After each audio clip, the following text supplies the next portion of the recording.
make sure that we expand our employment opportunities if we can revamp the textile industry. But let me say, Mr. President, that I totally disagree with my friend, Senator Borofis, who has tied this to the closure of the border. It's not so. Closing the border and doing nothing will not lead us to increase importation, production of textiles. The real problems have been indicated here. The first one, the fact that we are unable to produce the cotton that we need we need. Of course, but far more important is the fact of power.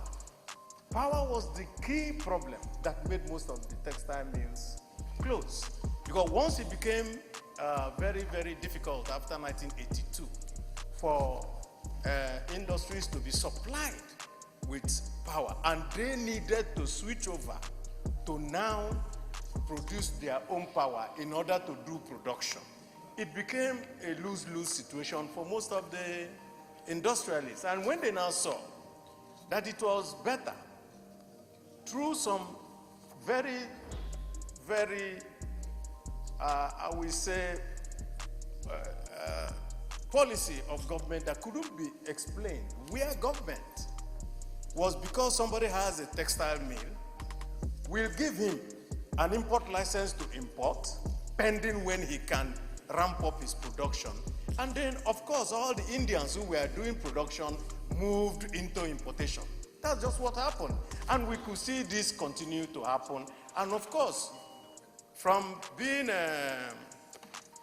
having warehouses of textile materials, they now had warehouses of rice, warehouses of wheat, warehouses of sugar, and that's exactly what has killed this industry.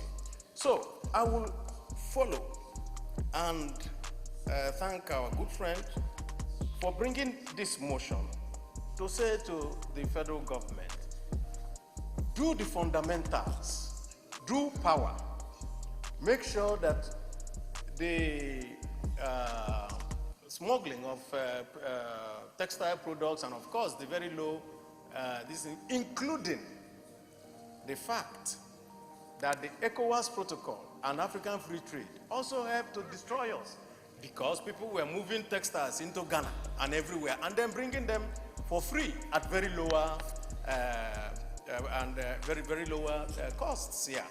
So we have to have a comprehensive look at each part of this matrix that has led to the problem. And I think that the way the government is today, with the chairman of the APC, a former textile worker, the government ought to have far more interest in making sure that textile industries are. I come from Aba, and we have a textile industry there. It closed. Yes, it used to provide employment for most people around the area. At the time that it closed, it was employing close to 14,000 persons. Now think about 14,000 persons multiplied by 30 that people have to depend on. And that will tell you how much that small factory in Aba used to do for the economy of the place. And so I fully subscribe to this motion and say that if anything that needs to be done, let it be done to make sure that the textile industries can be revamped in Nigeria. I so submit.